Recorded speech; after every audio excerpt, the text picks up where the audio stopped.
with Zoom. I'm used to Teams, but not. I'm a bit yeah, a bit rusty with Zoom. Okay, so I'm gonna have to be very good at keeping on time. So Britt, I think you will be. Yeah, you're first. Yeah, that's right. Okay. We've got a minute. We've got a minute, but you Okay. if you want to test out uploading your slides, you know. Yeah, I can do that. Welcome to everyone else.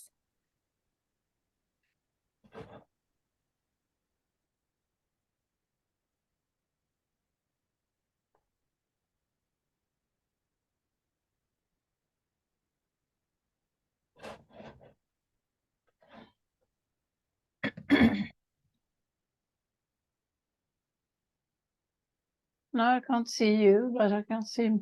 Okay, we can see you along with all the other participants. I can see you anyway, and I can see your PowerPoint. I can't see it in play mode. I can just see the PowerPoint software with your presentation in the middle. So, I mean, you could play it from there if you wished, but alternatively, if you want to play it in presentation view, you could. Do you want to give that a go? Get it set up ready. It's 2:30 now, so could get going in a moment. But the little icon, you know, the presentation icon is at the top of the screen on the orange bar. Could try that. Nope. Very, very top orange bar at the top of your screen. Right. If you go to the left. Okay, up right to the top orange bar where it says SRHE something. There. Yeah, don't click on that though. Keep going right. And that icon, that should put it into. I still can't see you. Okay, we can't see it in presentation view. Oh yes, we can now. Okay. I suspect you won't be able to see us, but we are here, I promise. Are you sure? And we can see you and we can see your presentation. Terrible. Okay, but anyway. Oh, it's come out of presentation view now. So to put it back onto presentation view, you'll need to click on the icon again. Let's go from here anyway. I can't see you, but hopefully you are there. Okay, your slides have gone now too. You might want to upload them. Okay, so thank you everyone for joining this parallel session. We've got three papers in the session, and the first is by Britt Marie Applegred. I hope I've said that correctly, Britt. And, you did, indeed. From the University of Gothenburg, talking about the reconstruction of Swedish education over the past 50 years. So I will hand over to you, Britt. You've got 20 minutes to talk and then 10 minutes for questions following that. And I'll give you some notice 5 minutes before the end of your talk, okay? Thank you very much. Okay. So I'll start from here, because what I'm going to talk about today is actually a chapter from this book that I co-author with people that you may know, especially Pam de Nicola, I think, but also Marie-Louise Östergren from Sweden. It actually started off from one of the conferences a couple of years ago, where we decided that we wanted to make a book about doctoral education as if people matter. And we wanted to look at challenges and opportunities for key participants in doctoral education, and for staff supporting the doctoral researchers, and for the doctoral researchers' well-being, as it were. So we invited 18 authors from all over the world, really. For example, Australia, Brazil, China, Portugal, Sweden, and UK. And as I said, we wanted to focus on the people involved in the doctoral education. And last year, this book came out, and we are very proud of that, of course. And the part one, where the chapter that I'm going to talk about is called Restructuring Doctoral Education in Sweden, and it's co-written with my co-professors Sverker Lindblad and Gun-Britt Bergvik. And the whole theme looks at systematic and conceptual matters of the doctorate and global issues and trends in doctoral education, but also part of the continuous reconstructing of the higher education that has taken place during many years now. So this is just an example of...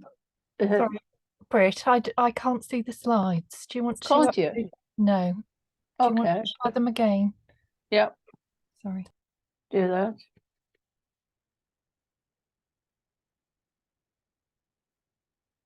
You know what? I think I go with this.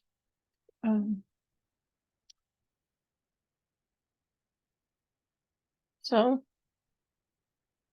can you see the slides? I can't, no. So if you go to share screen at the bottom of your screen, share screen. There should be a share screen icon. It's bright green on mine. I don't know about yours, Britt. Yeah, bright green. No, it's not. No. This is not. Fiddle about with the bottom of the screen. So we had your slides before and then they went. Strange. Can you see the icons where you can see start video, mute, participants, chat? Can you see those at the bottom? Oh. No. No. Strange. Can you possibly share the host? So in other words, you may be able to somehow access. Wait a minute, that's not going to work though, is it?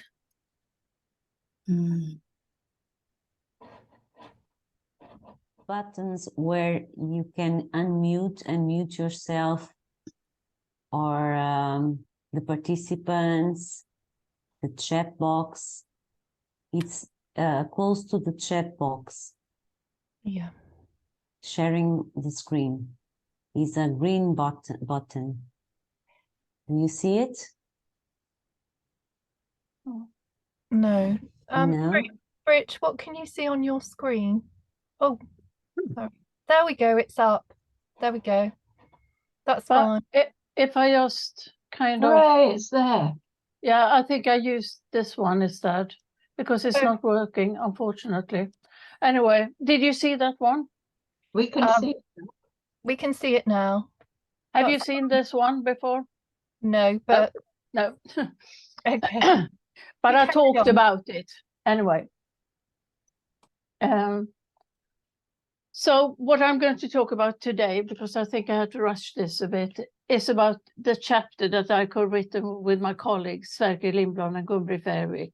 And it's about changes over 50 years time in Sweden, looking at the doctoral education. And the three themes that emerge that I'm going to talk about around is schoolification, increasing regulations and changing behaviors, relations between supervisor and doctoral students, and an amplified focus on working conditions for doctoral students, and also the professional relevance outside the academy that has actually emerged and, you know, being a big thing, at least in Sweden. So by looking at this little graph here, the table, we can see how the expansion of doctoral researchers and the doctorate had gone through during all those years. In 1960, for example, Sweden is a small country. We only have 200 doctoral students. And in 2020, there were 3,000. So it has been a huge expansion. And of course, that is the reason to that is actually that one started to realize that there were no funding for doctoral students. You had to fund yourself. And it was decided in the end of the 1990s that you couldn't just, admit doctoral students without guarantee that they were having a salary and get funded for the whole of 4 years period of the studies. And so the really increase in 2000 is, I think, a reason for. The reason is actually the funding that comes with it. But also, it has been highly regulated during all these years. And also, as I said, an increasing number of stakeholders, not the least schools and local educational areas and other stakeholders in other areas, of course, engineerings and medical students and things like that. But also increasing quality demands. So when we looked at all the different government's proposals and rules and regulation and policy on the national level, we also wanted to have a closer look at the local level. So what I did was that I was analyzing different general syllabi for the degree of doctor in education, where the policies and rules and plans were stated in there. So I looked at 12 different syllabi, whereof, as you can see, the 1979 was revised 4 times before it became a new syllabi. And I was only looking at one university. And what I wanted to look at was the regulation structure of the doctoral studies and the role of the doctoral candidate and the role of the supervisors. And after gone through all the documents, that there was something that particularly struck us was looking at the regulation and the funding. Of course, I talked about that, in the end of 1990, introduction of total funding for all doctoral students and the independence of the doctoral students. So this is a little graph where we can see how this interplay those things. And what one could say is that the more regulated and formal, school look-alike, if you want to, the doctoral education becomes, the more rules for courses, seminars, supervisions, examinations, etc., etc. And we could see that the funding and regulation show parallel development. And that came definitely, you can see in the middle there, where they go across, is the introduction of employed, fully financed doctorate. And that had resulted in stricter regulation and less autonomy and independence. So I just want to give a few examples, for example, with the regulation. In 1972, there's only one sentence in the syllabus saying that the doctoral student shall continuously account for his or her research progress to the supervisor, who has a responsibility to assess the thesis before examination. So that is, during those 4 years, there is only one sentence stipulating in what way this is going to be monitored.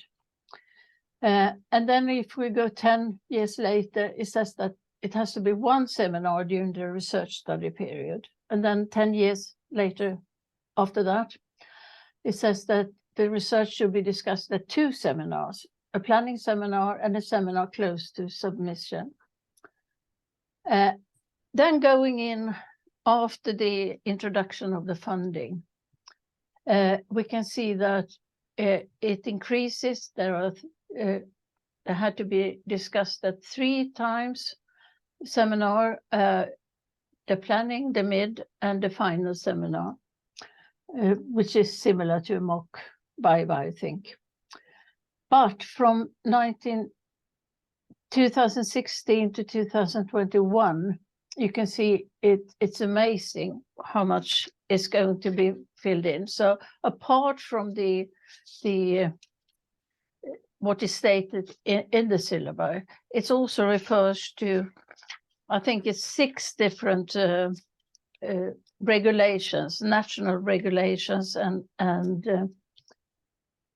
both on the national level, the governmental level, but also on the university level and the faculty level and the syllabus as such. So you can see the regulation is getting more and more strict, and it has to be monitored and assessed more or less on the whole period of study.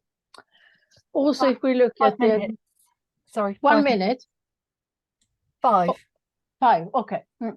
Admission and funding, that's the same really. I'm not going to read it, but one can see that, you know, there is one sentence in the 1972, and there's a whole long series about what to think of and who is responsible, and as of course the doctor students is now employed by the department, which means that he or she gets a salary, and the studies are going to be monitored, you know, throughout, and there is a assessment criteria. There had to be looking at the quality of the research, and it's also stated that it has to be, take the next one, I think, because everyone have the individual study plan, and it's the same there actually, that the supervisor should at least twice a year in the beginning, and then when we go further and further, we can see that in 2016 an electronic individual study plan was introduced, and also a lot of follow-up where the head of department, the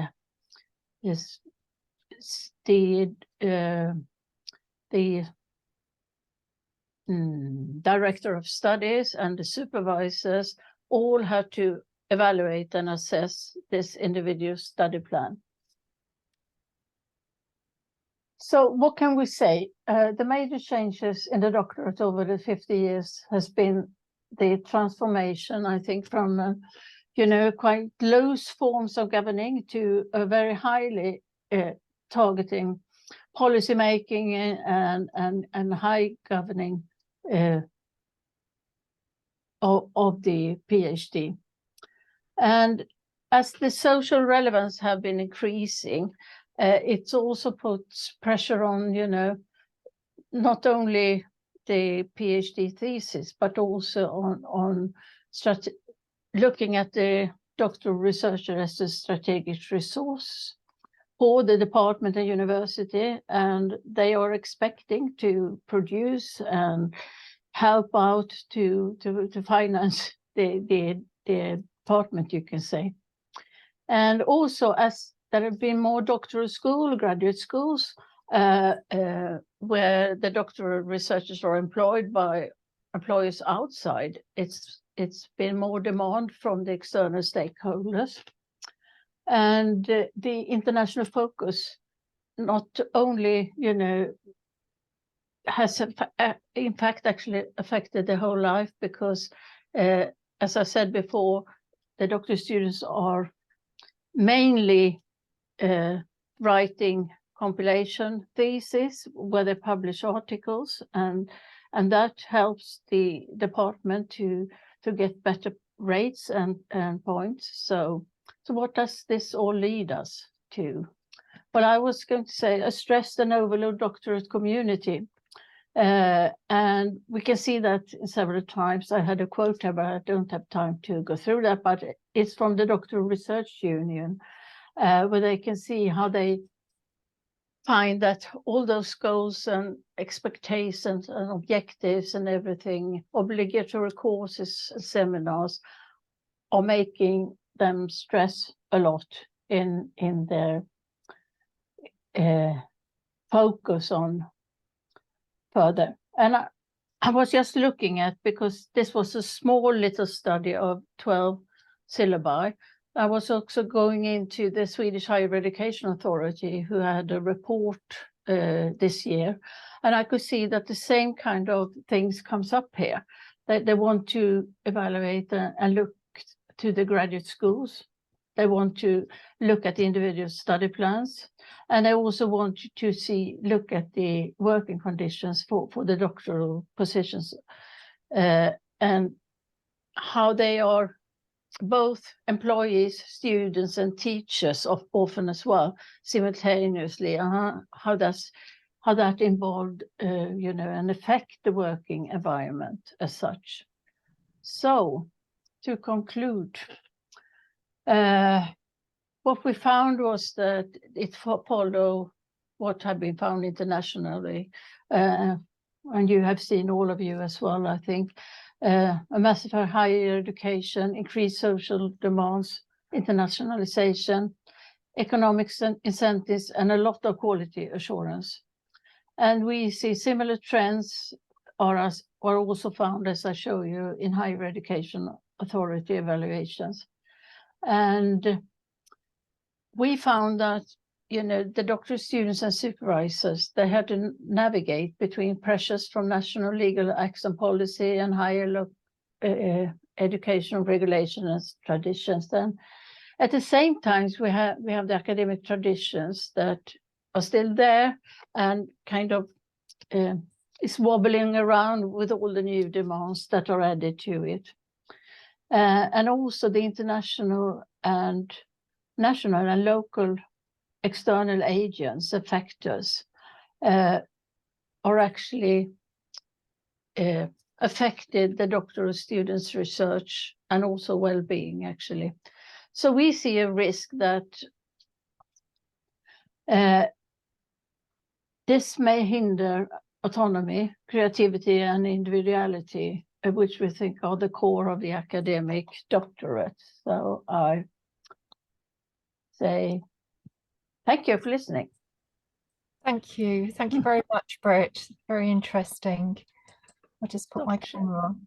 Sorry about the mess with getting the slides up and everything, but don't worry. We I think we all got the thrust of the presentation anyway. So we'll open that up now. We've got about 8 minutes left, actually, for questions and comments. There is one question in the chat area. I can't see any faces, but maybe. Yes, I can just see people's names and pictures, but feel free, audience, feel free to put your cameras on. Makes it quite a bit, does make it more personal. So shall I start with some of the points in the chat while people gather their thoughts and questions? If you'd like to ask a question, please do also put your hand up and I'll take those in order. So there's something here in the chat from Pam. I don't know, Pam, would you like to say this in person, your question? Yes, I was just remarking on your graphs with the timelines. In 2004, we had the doubling descriptors that were agreed across Europe as describing the doctorate in Europe, as it were, which, typical of the UK, we immediately try to impress upon our universities. It's like when there was a ban on smoking or whatever, the UK always obeys the rules and everybody else drags behind at their own pace. I was just wondering what happened with that in Sweden. But then as you were talking, I realized that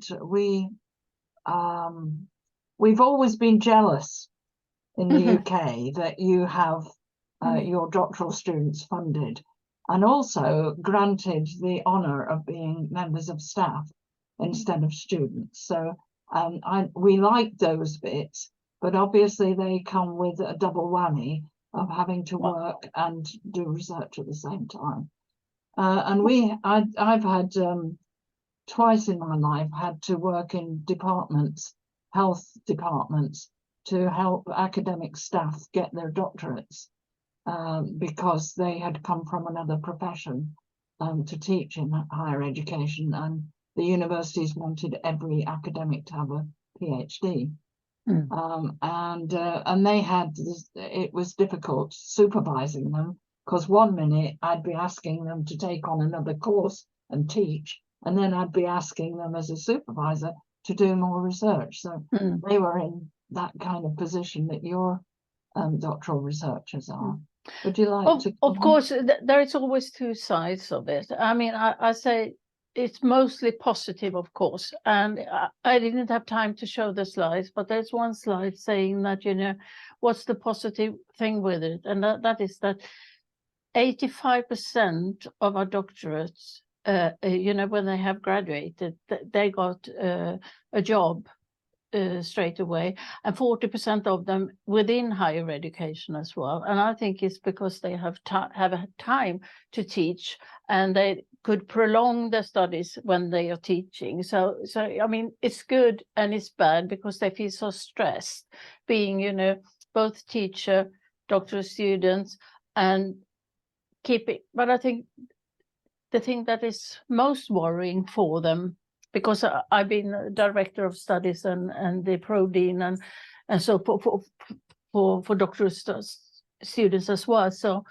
I know that it's all the regulation and all the coursework and all the assessment that is stressing them most of all. So they are trying to, they put aside in a way sometimes their research because they had to focus on all the other things. So that's the drawback, really. Any other questions? Thank you, Britt, and thank you, Pam, for your question. There are some more in the chat. I can't see any hands up at the moment, but we've got a point from Julie. Julie, I could read it out, or would you like to comment in person? If you do, you'll need to unmute. I missed the button. Britt, that was lovely, and I really the difference between one sentence and a whole paragraph across that period, I was just stunning. Anyway, I just was thinking about next year's conference theme about the resistance and whether, and you know, I'm not sure about this, but it was just whether there were any examples of, you know, the researchers being able to kind of resist and subvert and find ways of coping and managing all of this. Yeah, I mean, in this study, I didn't just look at that because I looked at the document, but, you know, from my previous experience as both supervisor and also director of studies, and having talked to all the doctoral students and everything, you know, yes, some of them realized that, you know, they rather not teach because they want to focus on, and others feel that they can juggle a lot of things. And of course, there have been a discussion about, you know, do we have to have all those courses, for example? We have a lot of coursework because the 4 years studies, and you know, almost 1.5 years is spent on courses. And the seminars, the obligatory seminars, are very popular in a way, because they are both, you know, forward-looking in the way that you know, you got tips and you got someone else looking at your work, and it's assessed at the same time, but not the final assessment. So it's mainly the coursework that the students find is very hard to do at the same time as you do your research. Thank you. So we've got literally got 2 minutes left, and there are 2 points in the chat. So Sean made a comment about the difficult identity position of students who are both professionals, lecturers, and novice researchers at the same time. Do you want to comment on that, Sean, or Britt? Sean, maybe. Yeah. I don't think I've got anything much more to say, just to recognise I have it in my own area where we still have academic staff who are artists and designers and haven't done doctoral research. And I know they do find the kind of implied hierarchies of those identity states different. So I suppose just a comment of a similarity, I suppose, rather than a question, Britt-Marie. Yeah, I think it's bound to be that, because you have so many rules, and it's difficult to. It would not be wise to say that, you know, it doesn't matter because you're part of the staff and everything, but because I think you anyway feel that you have to juggle 3 different kinds of roles in the department. Okay, thank you so much. Thank you for your questions. And I'm sorry, Susan, we haven't quite got time to talk about yours, but it's in the chat, Britt. There is in the chat. Can I quickly ask, sorry. Yeah. Can I quickly ask Susan if she would come along to our session on assessment of the doctorate, because it would be fantastic to know that difference there and to compare it to other countries. Okay, I'll try. Thanks, Pam. Okay, thank you. Thank you so much, Britt. Thank you for everyone for your questions. And if you've got any more, please do put them in the chat. And I'm sure that Britt will follow those up there. So there's another comment there that we didn't have time to get to, Britt. So sorry, we've gone 1 minute over, and I'd like to introduce our next presenter, who is Timothy Clark. Tim? Good afternoon. Hello, everyone. I'm hoping my screen is going to behave a little bit better. Okay. My screen. Do you want to upload your slides and I will introduce you? So do you prefer Tim or Timothy? Tim is fine. Tim from the University of the West of England, Bristol, talking about more than a checkpoint, exploring the pedagogical role of doctoral progression assessment. Okay, would you like a 5-minute warning that you're at the end, Tim? Yeah, that would be helpful. 2 minutes. Thank you, Karen. 2 minutes would be good. Thank you. Okay, I'll go on to mute. I'll hand over. Thank you. Hello, everyone. Good afternoon. So my name is Tim Clark. I'm from the School of Education and Childhood at the University of the West of England in Bristol. And I guess I'm picking up. This kind of leads on well, picking up that discussion around kind of monitoring assessment through the doctorate. This talk is based on a small-scale study that is about kind of my experiences of engaging in progression assessment. So I'd like to, hopefully the kind of title captures the fact that this study was essentially about looking at kind of the function of progression assessment beyond acting as a checkpoint kind of system for monitoring, and I really wanted to think about its value in terms of and role in terms of learning and teaching. So this is a small-scale study which is based on the experiences of a small number of students, and it is about essentially applying a pedagogical perspective to doctoral assessment. And I think it's worth noting right from the start, I conducted this study, and this is quite a recent study, conducted it as an early career researcher and somebody relatively new to academia myself, having undertaken a professional doctorate. So part of the kind of process and the motivation for undertaking this study was about kind of me acquiring experience of becoming a postgraduate research supervisor and a progression examiner, and kind of learning and thinking about practice in that context. So the model at one university that I looked at was a model with oral and written components to that assessment. So a written submission and a viva of progression points. And that was quite different to the model that I'd come from in terms of my doctoral studies. And I was particularly interested in what I saw as the relatively significant potential or the significant role that these assessments could play in doctoral students' progression, and particularly that Viva component and my early emerging experience of being involved in that, in terms of it seeming potentially like quite a powerful learning event for students. And I just wanted to kind of unpick and maybe illustrate and provoke some consideration of that and its kind of connection with practice, particularly because from kind of my early engagement with literature and early discussions around this, I was aware that progression assessment can often be positioned as a kind of monitoring and management tool rather than as kind of part of doctoral curriculum and rather than a kind of pedagogical event. So I wanted to kind of think about it from that perspective. The study did have a relatively narrow scope, and it was fairly small scale. All the students came from kind of similar disciplines, but this was kind of less about evaluating or trying to kind of create a generalizable understanding of progression assessment at the university, and more about starting to think about or find examples of its potential in terms of learning. So I hope to provide a kind of brief overview of the study and findings for discussion today. So doctoral progression assessment in the UK, the Quality Assurance Agency for Higher Education states that all doctoral programmes in the UK are expected to include some form of regular progression review. This is primarily introduced as being necessary to monitor progression and likelihood of completion, but later in guidance, reference is also made to its role in supporting progression and learning. It's typically an annual monitoring process, a kind of periodic checkpoint to see how the student and the study are progressing.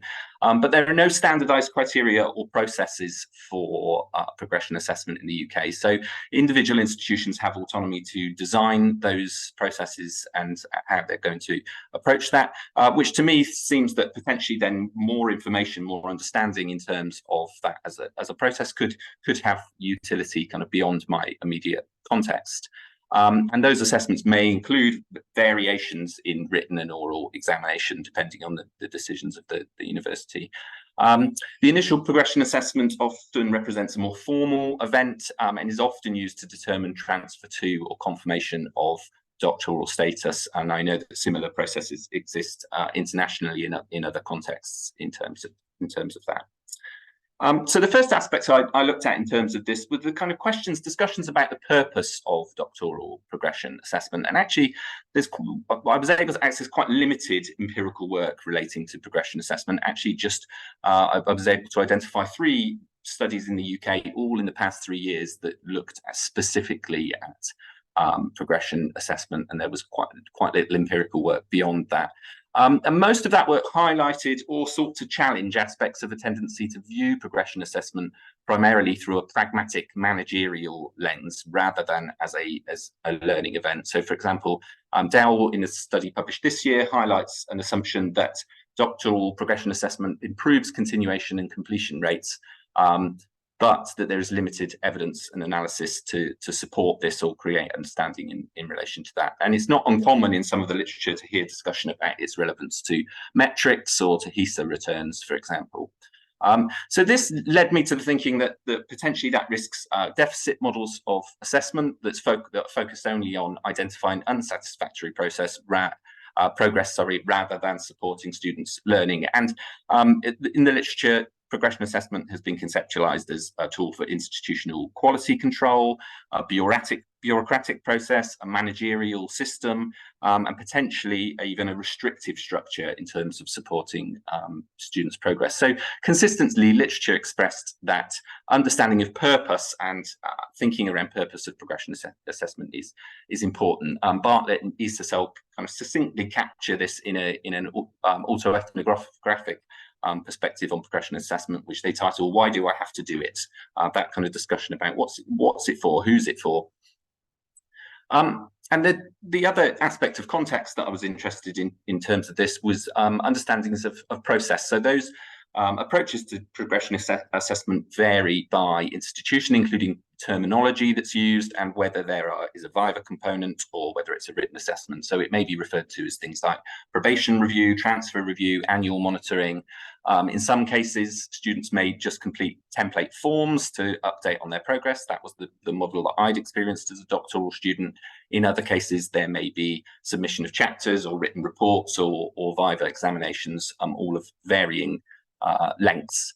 So the model that I looked at in my university was a model which had a progression examination at stage 1, which could have pass or fail outcome, and gave students an automatic right to resubmit if they weren't successful.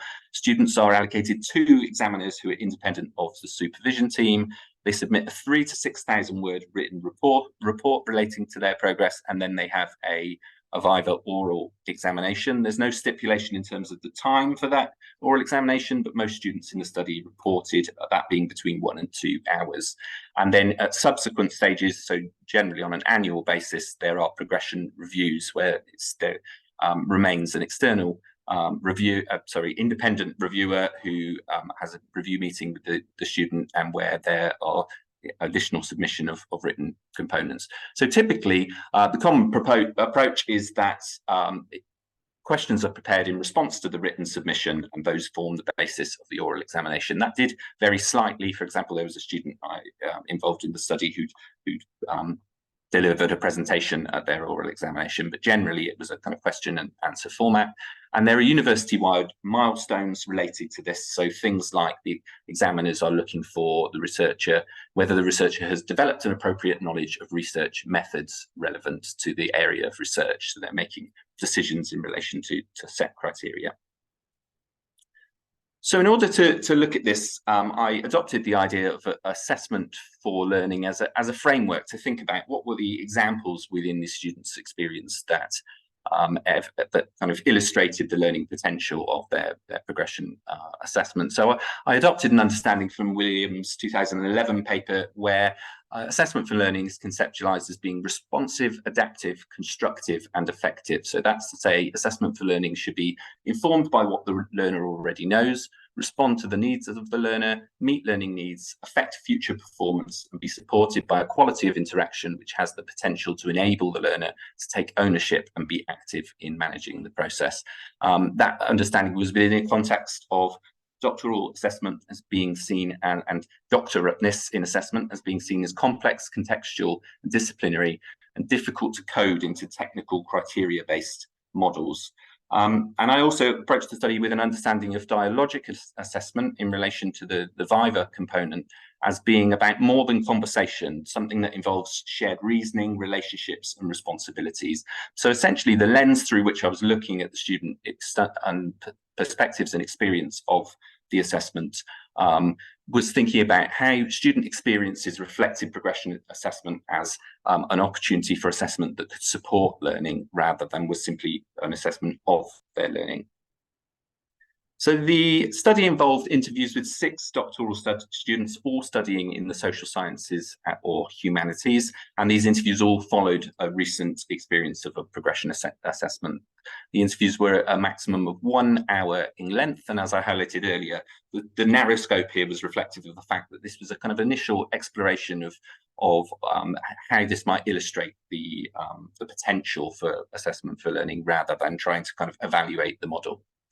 The interviews were based on a narrative event-focused model that was drawn from a paper by Jackman et al., which looked at a narrative event-focused approach to sports psychology. But I kind of borrowed this idea of looking and trying to conceptualize a really rich, in-depth understanding of the progression assessment as an event in its own right. So it was a very in-depth discussion narrative around their experience, focused on a framework drawn from that model that looked at prompts around the context of that event, their individual experience, and the kind of process in terms of pedagogy that they went through.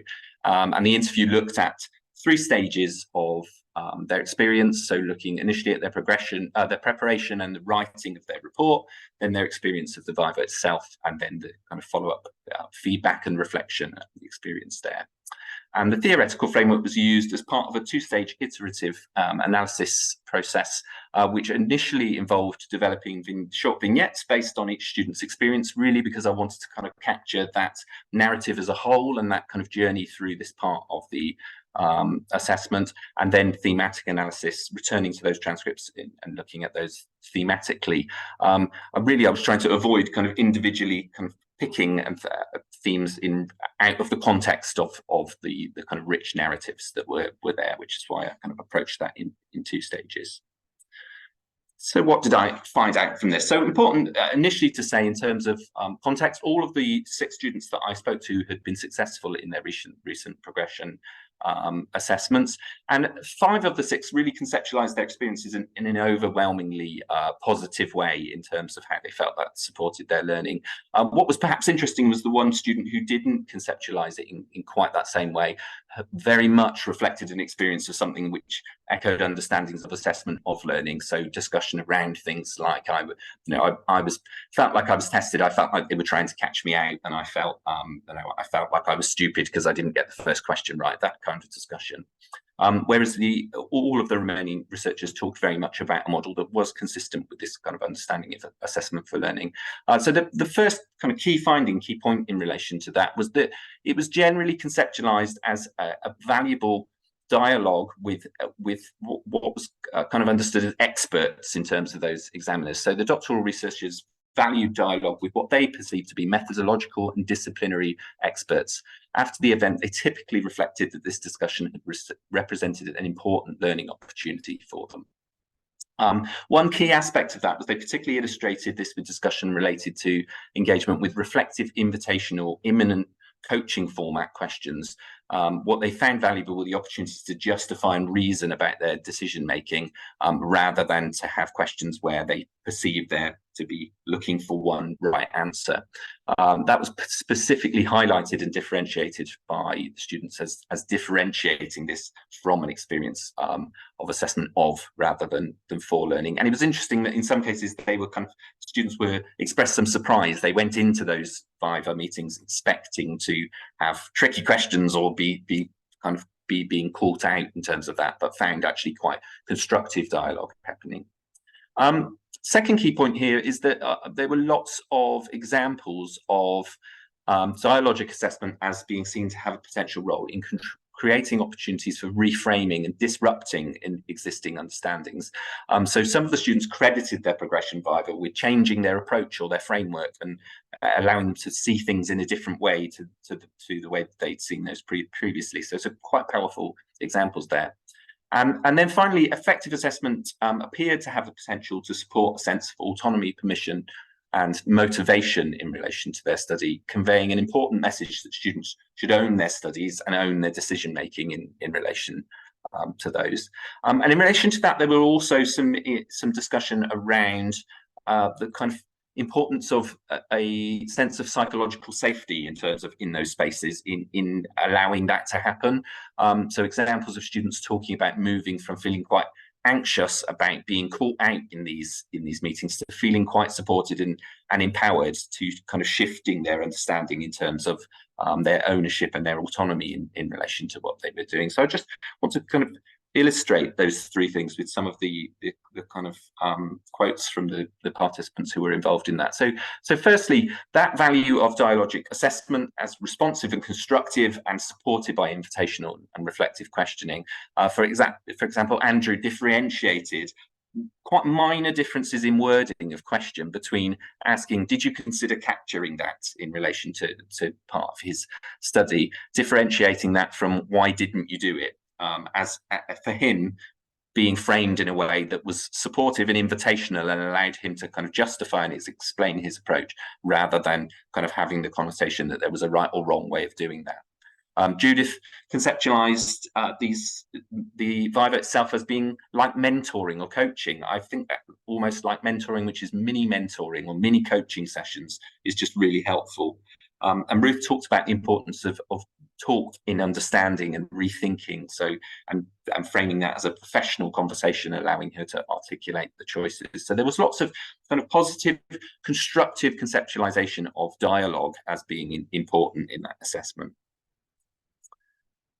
Then the second key point was that there were lots of examples of opportunities for making breakthroughs and thinking about things in different ways through constructive and purposeful dialogue. So I've connected that with that kind of adaptive idea of assessment for learning. So Judith comments, I'm pootling along and it's all going okay, and now this bombshell's just dropped. But that was also helpful because it completely shifted it. So she was talking here about a change in theoretical framework and reconceptualizing an approach to study, and almost a kind of revelation that now I'm seeing this differently. It was a bombshell that was dropped, but it's improved my understanding of what I'm doing. So sometimes that was unexpected. Sometimes, like the quote from David here, that was something that was seen as needed, that was helpful and supported progress. So he says, but the thing is, I was stuck because I was a little bit directionless. You know, where could this go? So this is where the progression examination now provides very clear, succinct direction. So there were conceptualizations within those narratives of this as being a kind of key point in terms of changing or supporting progression or changing direction or understanding. 2 minutes. Thank you. And then finally, this idea of autonomy, permission and motivation as an affective dimension of these dialogical assessments. So a respectful and supportive approach as enhancing psychological safety and creating a sense of ownership and permission. So I've captured some quotes from Ruth here that kind of capture a journey of her starting from the point of thinking, is someone here to catch me out? Is this going to be difficult? Am I going to feel uncomfortable? To being put at ease and actually then reaching a point where she felt that she had ownership of her study, and even more so that final quote that, and I really like this idea of it not being tick right next chapter, can I have my hat now please, but actually creating this kind of motivation of no, I want to own this, and I want to do the best I can in terms of my study and the decisions I make and how I support and justify them. So in terms of that, obviously a very, as I say, very small scale study in a very with a relatively narrow scope, but I think some emerging ideas around the importance of a dialogic element and the value of that as part of that assessment, and the pedagogical role of reflective and invitational questions as part of that, the kind of art of asking good questions in those meetings, which is certainly useful for me in terms of reflecting on practice, and I hope is useful kind of beyond that context. And supporting that idea from earlier literature around that need for a clear sense of purpose, the role of supervisors, examiners and students in thinking about what they want to get out of this, and the value and potential. I think particularly in the context of understanding of fibre-based assessments as potentially being more resource intensive than a kind of written format only assessment at this stage in a doctorate, kind of thinking about the value and the kind of added value of that as an approach, and why it's worth investing that time in that. And then finally, that potential to support autonomy, permission and motivation by approaching this in a supportive way. So thank you very much for listening. Obviously very happy to take any questions, and there is also a paper, hopefully, which will be appearing very soon relating to this work. So just to drop the reference for that into the final slide there. Okay, thanks so much, Tim. Really interesting. Yeah, we've got some hands clapping over here. So does anyone have any questions or comments? Feel free to put them in the chat or put your hand up if you'd like to comment or ask a question. Well, while I'm just giving people a chance to gather their thoughts and post their questions, I'll comment myself, because this is, I'm actually director of a professional doctorate, the EdD, at the University of Reading, and I've just redesigned the programme. It's just gone through a new validation process, as they do periodically, you know, and I've actually introduced a sort of process a little bit like what you've described, so it's very reassuring for me. So did you say the University of Reading, Karen? Yes. That's actually where I did my doctorate before starting it, and I did the EdD as well. Ah, right, yeah, okay. Well, we'll have to chat a bit more. I'm just really pleased, Tim, that you did find that they conducted formative as well as summative assessment. I think across the UK, those assessment procedures, although they differ slightly between universities, they're somewhat imposed by the funding councils, because that's what they require, those kind of things. They require the mechanics of the system, but having a more formative, supportive, developmental process is definitely to be encouraged rather than simply a summative one. I was wondering how you think from your research we could encourage that in our examiners. In terms of in a wider context. So I think there's potential. I wonder if there's potential to, and I'm interested in kind of building on this work, and whether there's a kind of wider case study in terms of evidence and exploration of this. Certainly that it seems to be a kind of assessment process that's had quite limited attention previously and empirically, which was why I was kind of initially drawn to thinking about this as I was kind of developing practice in this area. So I wonder whether initially it's a space that needs some additional kind of attention and thinking about the variation and the kind of various models and approaches, and some thinking around design and pedagogy in relation to that. So I guess my first thought in response to that question would be, is it about the scope for developing more evidence and more illustration of different approaches and different practice, so that those models are informed by research, and that's something that's been kind of thought about in a more in-depth way. But yeah, does that answer that question? Well, that's a good start. And if you would come along on February the 22nd to our session at SRHE on assessment, then we would be delighted to hear what your further thinking is on that. I will certainly try. Thank you for the invitation. Thank you. Thanks, Pam. Are there any other questions or comments?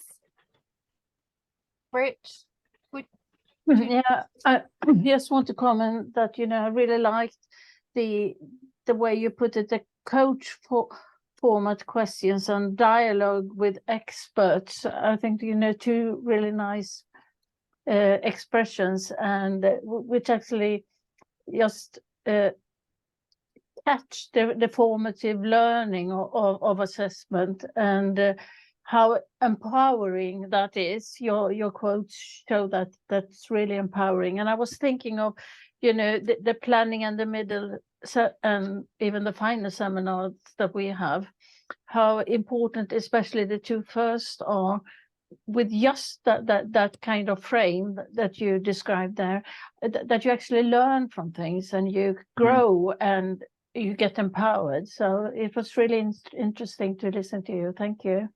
Thank you very much. Yeah, I think those things all go back to that original question around purpose, don't they? If we understand the purpose of this assessment as being around having a pedagogical purpose and being around supporting learning and progression, rather than as a kind of point at which we are checking or trying to tick a box, we'll approach it in a very different way and invest very differently in that in terms of practice.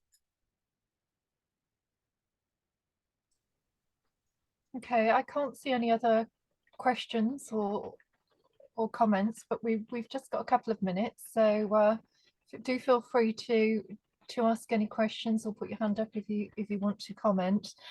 While we're waiting, so Julie, I'll come to you in a second. I was going to say it'd be interesting to see what the supervisors' perspectives and program directors' perspectives is on this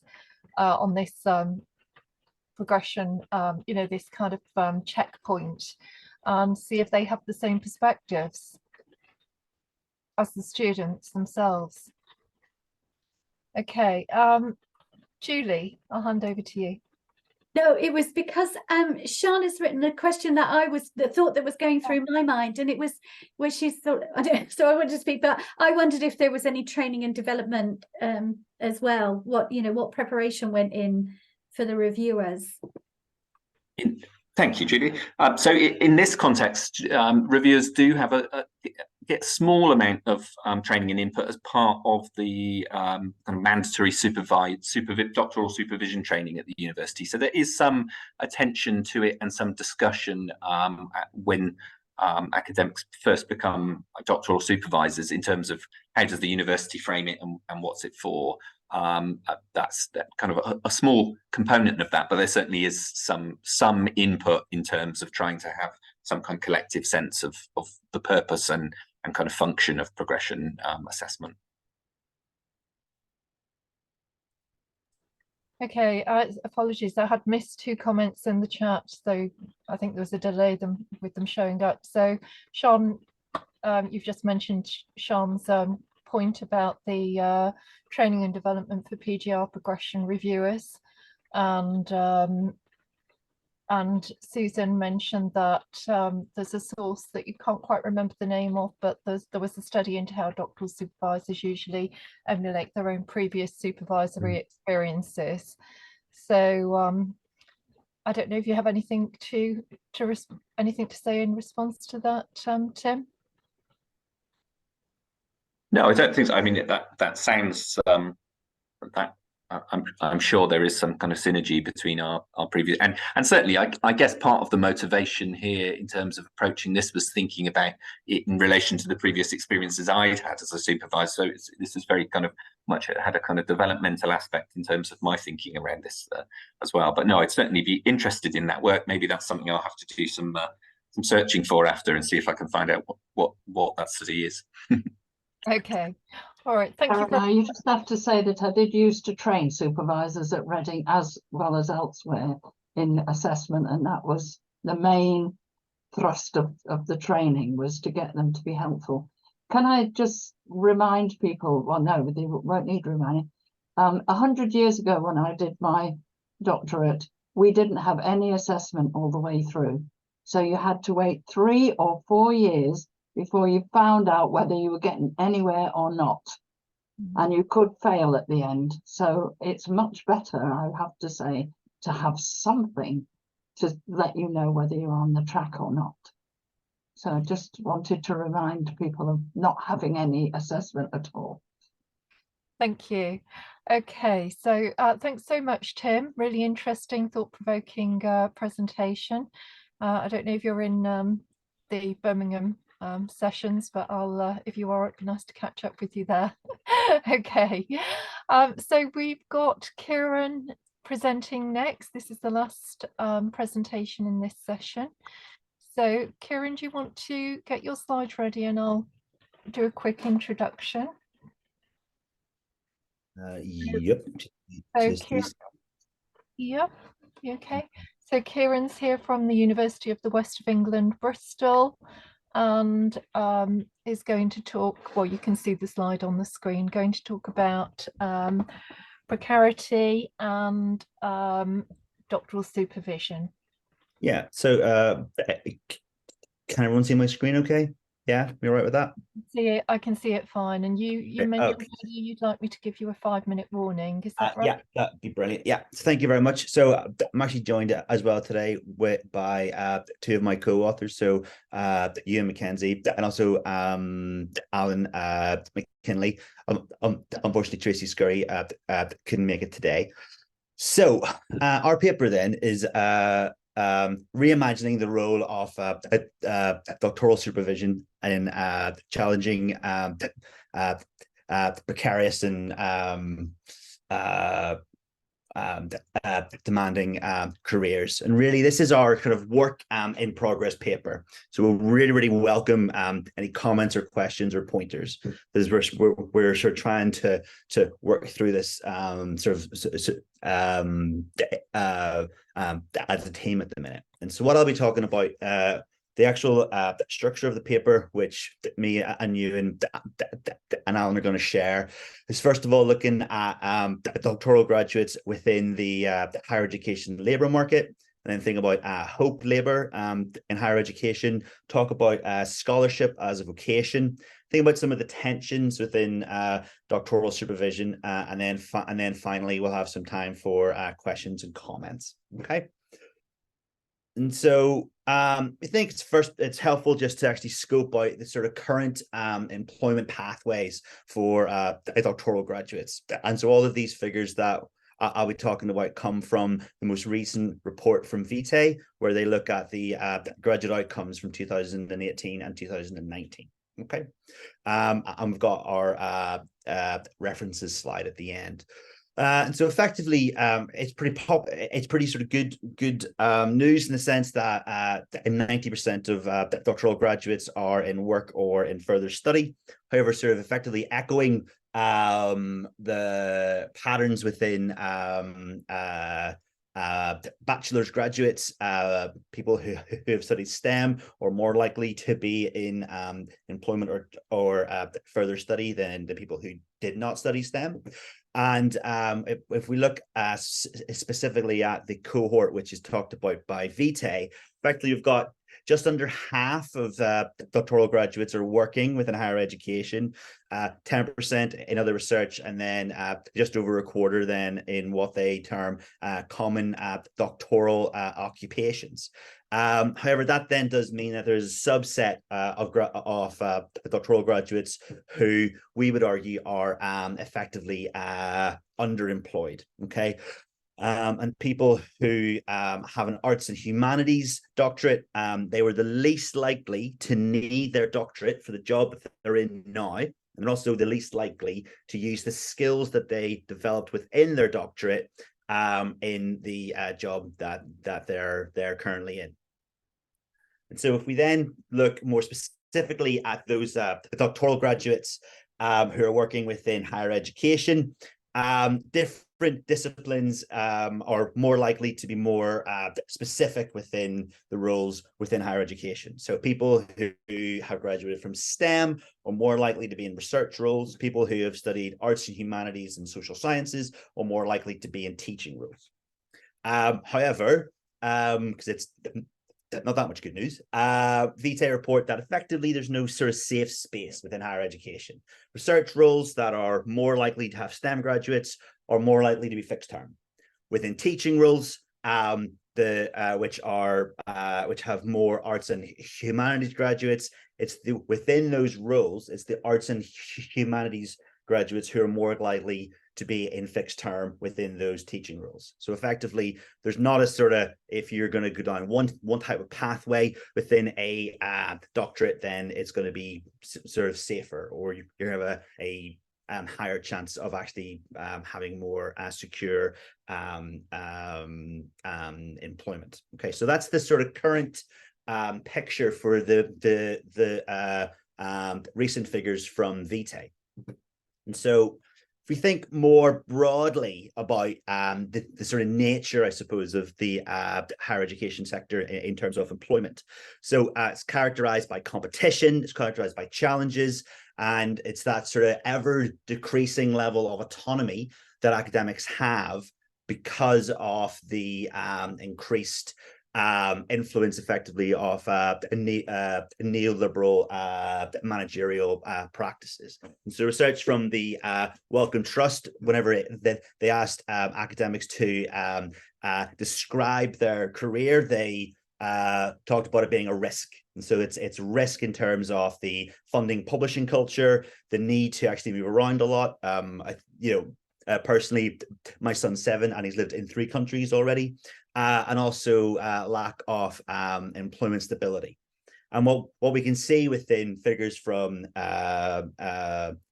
research from UCU, that there are a high level of staff who are on fixed contracts and are being paid at an hourly rate. And so we think this is a quite a poignant argument from UCU, where they argue that although a relatively privileged precarity over the last 2 decades, many numbers of academics are now among the working poor. So it's not a particularly positive outlook in terms of working within the actual sector. However, lots of people still won't do it. So there are more doctoral doctoral students now than before. And even though there are these sort of calls for a broadening out of what it means to be a successful doctoral graduate and what it means in terms of the types of employment pathways that people can go for, being an academic, working in academia is still one of the most popular. It's still the one that it's the first choice. And then if it doesn't work, what else is out there? So it's still really popular, despite all of the things I've just talked about. And reading some of the research from Mackenzie, where she looks at these sort of almost public sort of proclamations from people who are leaving academia in what she calls quitlet. Most of these are characterized by anguish, by devastation, and a feel of a sort of toxic environment. That those people are now being sort of free from effectively. But our point being that it's taken quite a long time for people to actually feel as if they can now leave those sort of toxic and challenging environments based on what they've said within these explanations of why they've left their role within academia. And so again, it's this sort of juxtaposition by it's a very challenging market, but it's also something that so many people want to actually get into. I'm going to hand over to Ewan now. Thanks, Kieran. So just to follow from that, thinking a little bit about what we might characterize as that determination or that hope for people to continue in these precarious circumstances. One thing that we're interested in thinking about is hope labour. So this is something that myself and Alan have written about, and a few others out there as well. And this is the idea of undercompensated work undertaken in the present with the hope that other things will come about from it in the future. So it's a bit like thinking about free labour, except there's a distinction there insofar as you're seeing yourself as a future deferred security or what might happen in the years and months that follow. So this is especially pertinent for people that are in the early stages of their career, for PhD students clearly, but also for ECRs, but it's not limited to them.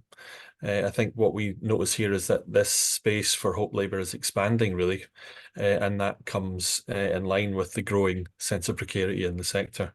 And it's not limited to this sector either as well. So our initial analysis of this was in the creative industries, which could be thought of as a sort of archetypal area for the neoliberal subject as somebody who's risk-orientated and future-orientated.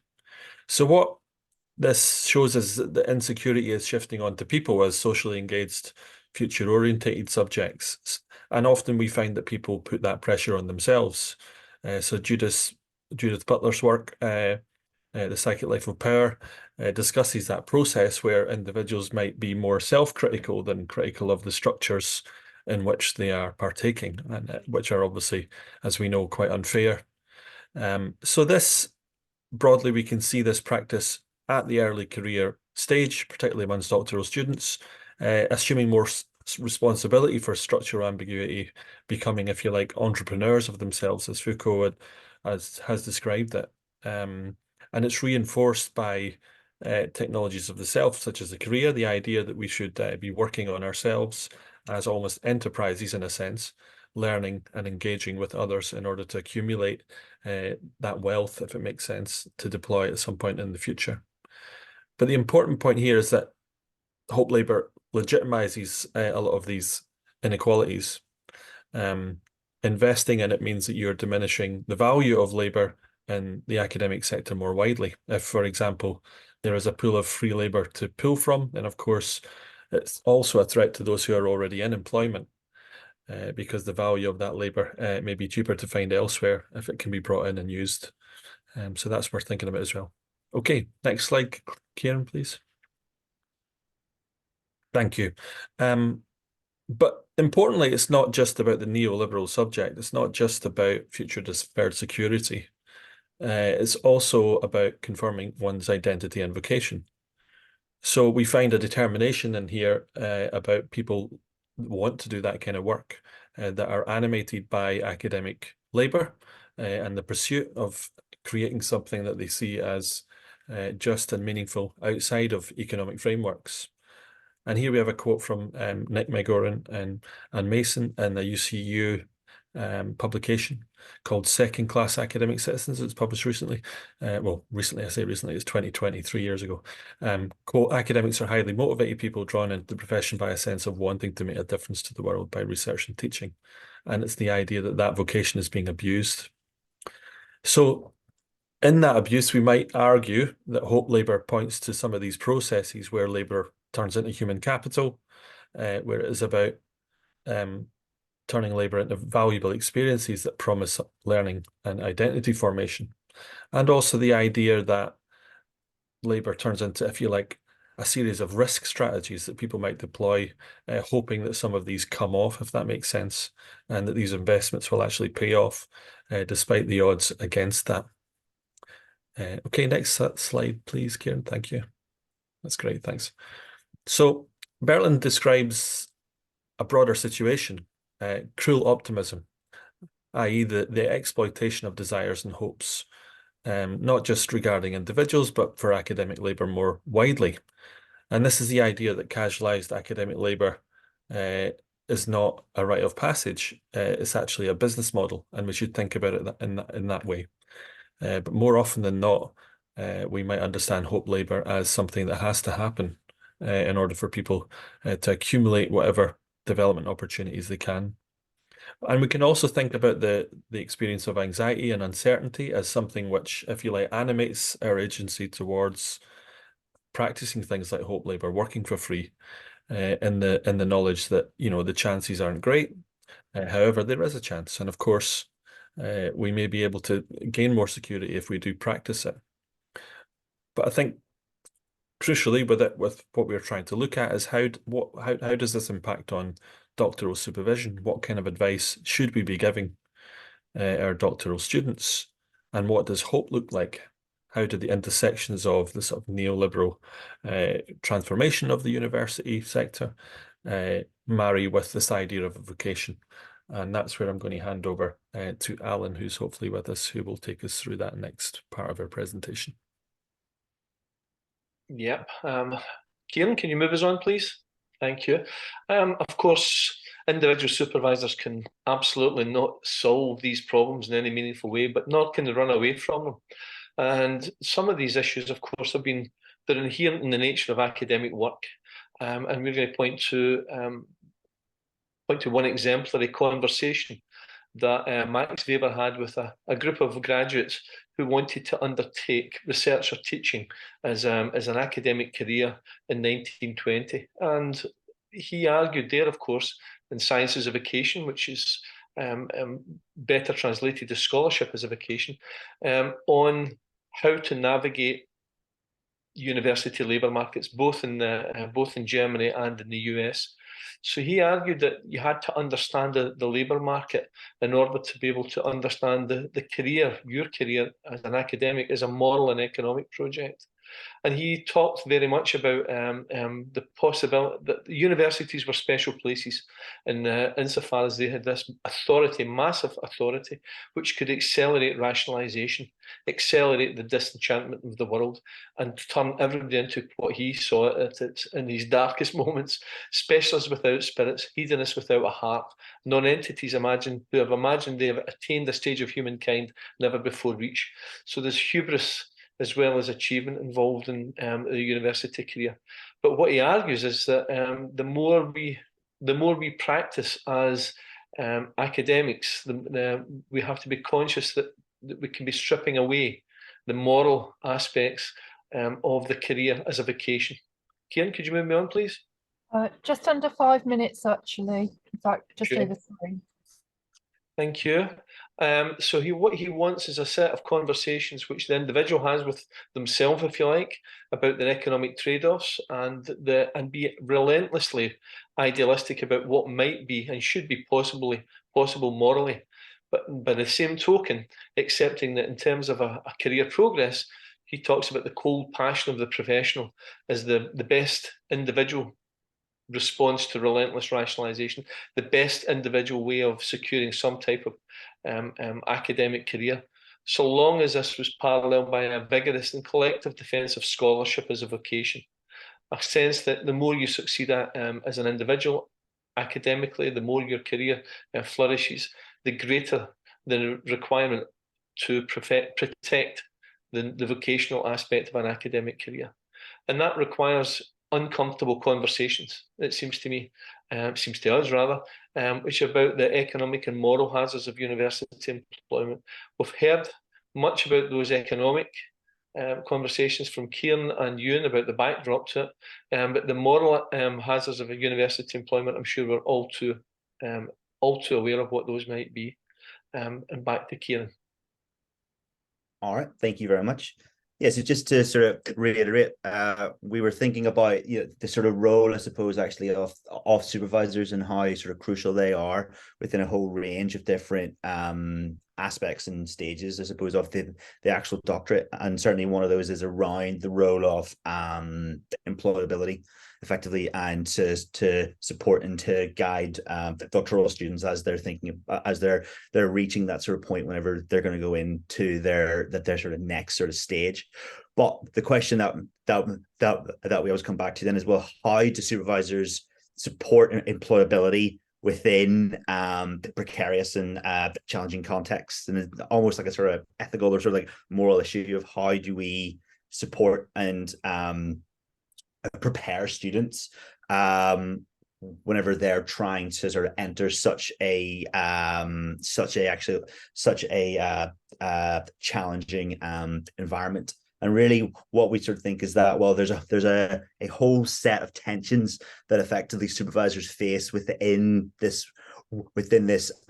pursuit, and they really come back to this the influence of a highly neoliberal environment. So effectively, again, this sort of the sort of friction or issue where supervisors sort of lose their autonomy within the actual system and really have to meet the expressive orders of their own university's institutional habitus, as we would frame it. So effectively, the expectations of those institutions on staff.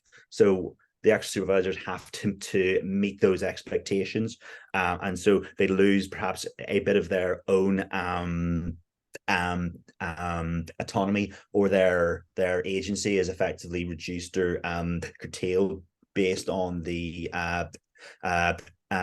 demands of those institutions. There's also then frictions, I suppose, in the sense that the more sort of critical or challenging we present the labor market, it goes against that sort of human capital narrative, which is one of the sort of ideas which sort of runs throughout sort of most of higher education as well.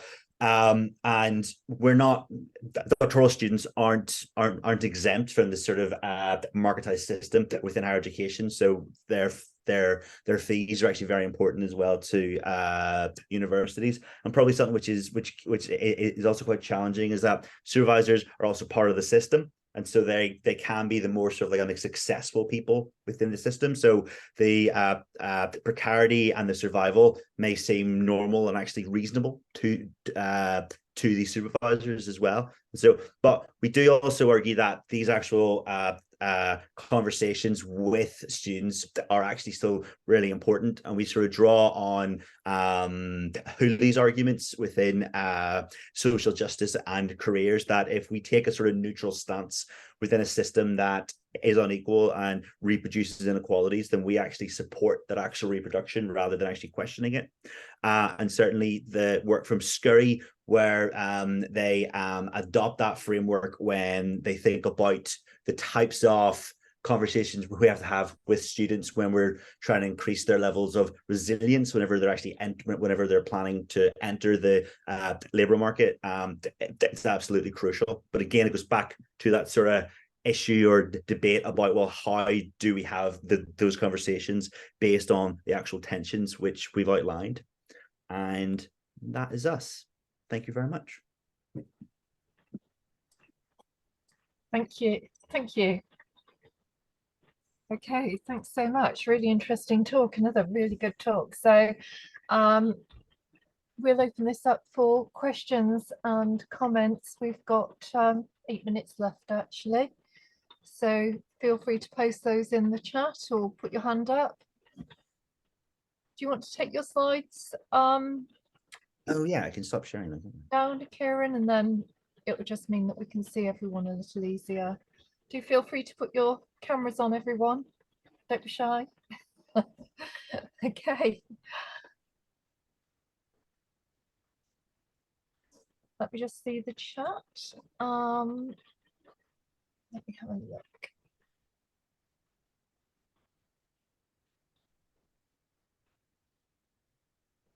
Okay, so I've got two new comments. So Pam says that all through my 40-year plus years as an academic, I've been bemused by the fact that this extremely intelligent group of people allows themselves to be dictated by an ever-changing, hopefully, governments who seek to divide and rule, as introducing competition where collaboration would be more economically and theoretically productive. Do you want to say anything further, Pam? No, it just beggars belief that we allow them to just tell us how to run the job that we have been trained for. And we just lie down and take it, like think of England or something, you know. It's they tell us how to do our job, how to do our teaching, how to do research, and they do it by dividing us up and putting universities in competition with each other and academics in competition with each other. And we all know that research is better when you collaborate. You know, so is teaching, so is all of it. It's better when you collaborate. I just don't know why we just lie there and take it. Thanks, Pam. Did you want to respond and to that? Well, I share Pam's despair sometimes, although I'm not quite 40 years, but getting close to it. But one thing that we have done over the last 2.5 years through UCU is we have simply said, even though you're not going to pay us, you do have to listen to us. And what we have to say is important for ourselves, for the universities and for students. And that is, you need to do better. You need to manage less, lead better, and allow the academic voice a seat at the table. So I disagree with you in that very important respect. We have taken steps in the last 2.5 years, which are fundamental to how we want a different and better future for all of us. Susan had a point. Okay, thanks. Well, thank you very much for that really interesting talk, and it sort of resonated very much. So I'm coming from a slightly different angle here from the German perspective, where the whole doctoral trajectory is not anywhere near as regulated in comparison to the English system, or the British system, I should say. But one thing that came to my mind as I was listening to you was a recommendation that the German Science Council issued. In as much as we know that there's a bottleneck in how many academics, or rather people who do doctorates, can continue in the academic system. So the German Science Council actually, said, well, really, we're not really doing what we should be doing for people who are doing the doctorate, in as much as if we know that, for example, 75% will not remain in academia in a research capacity, but might go into industry, might go working in the economy, or working in the German higher education sector in a different capacity, in other words, as research managers or academic managers, then surely we should be training as part of the doctoral trajectory also in terms of financial management, because that will be something that if you're supporting research projects, you'll need to know about financial management or controlling in other areas. And that's something that, for example, is well off people's agendas as part of the doctoral support process. And yet it seems to be very important if you then move on with a doctorate in physics or chemistry and not stay within the sector.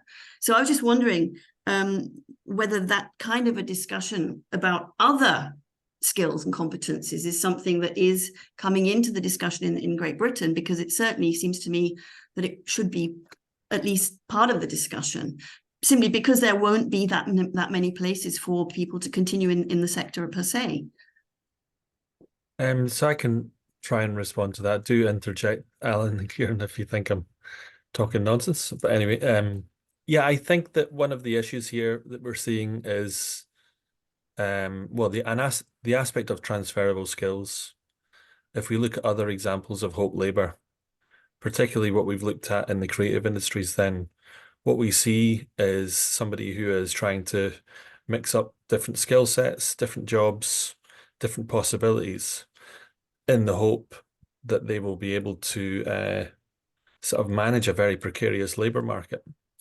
But I think we would look at that as a process of what we might call responsibilization, where perhaps things that used to be in the hands of institutions, employers, perhaps even senior management, or people who are above you in pay grade, as it were, that sort of responsibility has been passed down to the learner or to the PhD student. So there's something to be said from keeping them out of that conversation as well, and giving them the time and space to develop their vocation. So I think it depends really on the situation, obviously, and we would all offer that advice if it's needed, of course. But I think we also have to keep our eye on the wider structural stuff that's sort of asking us to upskill and to become more diversified in our skill sets as well, if that makes sense. Okay, thank you. Susan, just in response, there's a special issue out in Studies in Higher Education that does refer to some of the points that you've mentioned, which employability and mobility for postdoctoral careers, which don't plug my paper, I've got paper in the special issue on postdoctoral precarity. Okay, is there anything else anyone would like to add? We've got 1 minute left. I think Julie had something to respond. I was just following on. I was thinking about that whole concept of precarity across a structural issue, and Susan's point about, on the administrative and managerial side. But I can see we're running out of time, so I'll pick that up. But I've made a comment in the chat box which has been responded to. So thank you.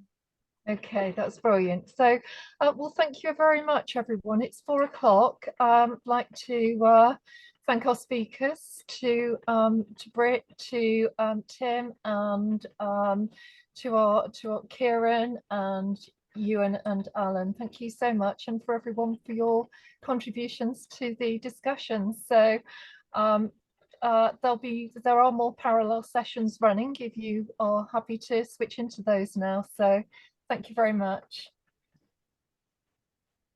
Bye-bye. Thank you. Bye. Bye. Thanks, Bye. Karen.